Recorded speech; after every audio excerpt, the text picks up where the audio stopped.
How did the president's speech this week hit home with one tough audience, those who have already answered his call to fight in Iraq?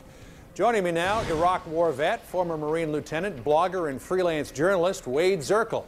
He's been to Iraq 3 times, twice as a Marine, once as a civilian reporter.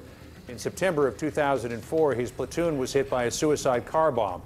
He was wounded. 7 of his fellow Marines were killed. And Wade, we should also point out that yours was the unit that I was embedded with during the Iraq invasion, so good to see you again. Good to see you again, John. What do you think, Wade, of the president's plan?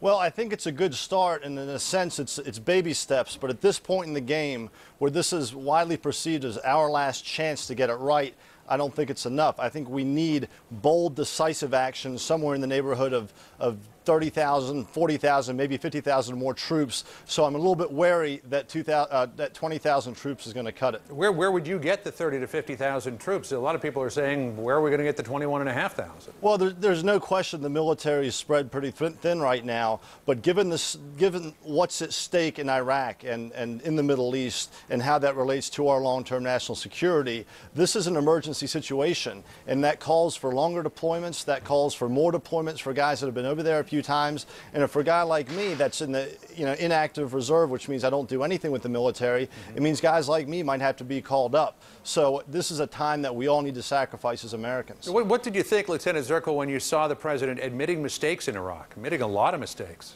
It was refreshing. I wish you could have said that several years ago. Look, warfare is inherently going to lead to mistakes, strategic mistakes, some that can be consequential, and denying them or not talking about them is very unnatural. I think once you admit mistakes, people are sympathetic to that. Everyone makes mistakes. So it's refreshing to hear, but it's also 4 years into the war. But hopefully we can get it right this time. A question a lot of people have is, how long is this increase in troops going to last? Here's what the new Secretary of Defense, Robert Gates, had to say about that before the House Armed Services Committee on Thursday.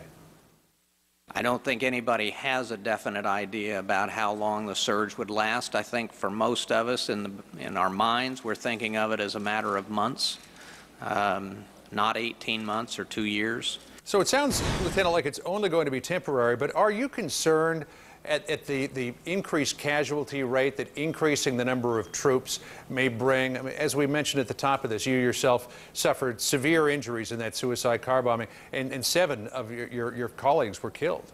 Sure, and I think if you look at this in terms of other wars we've fought, we've lost roughly 3,000 Americans in Iraq, and every one of those lives lost is a tragedy, and I've had to deal with it firsthand.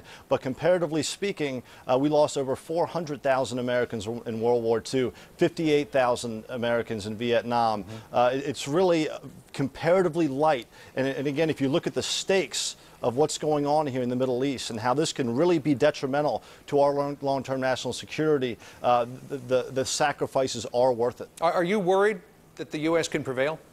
I am worried. This is something that I think about at night. This is a long struggle against a very vicious Islamic extremism, and it's not going away. And this radical population is growing exponentially, and it's a very young population, and it's only getting worse and worse. So it's something I worry about a lot, John. All right, as do many other people. Lieutenant Zirkle, thanks for your time. Good to see you again. Thank you, John. Likewise.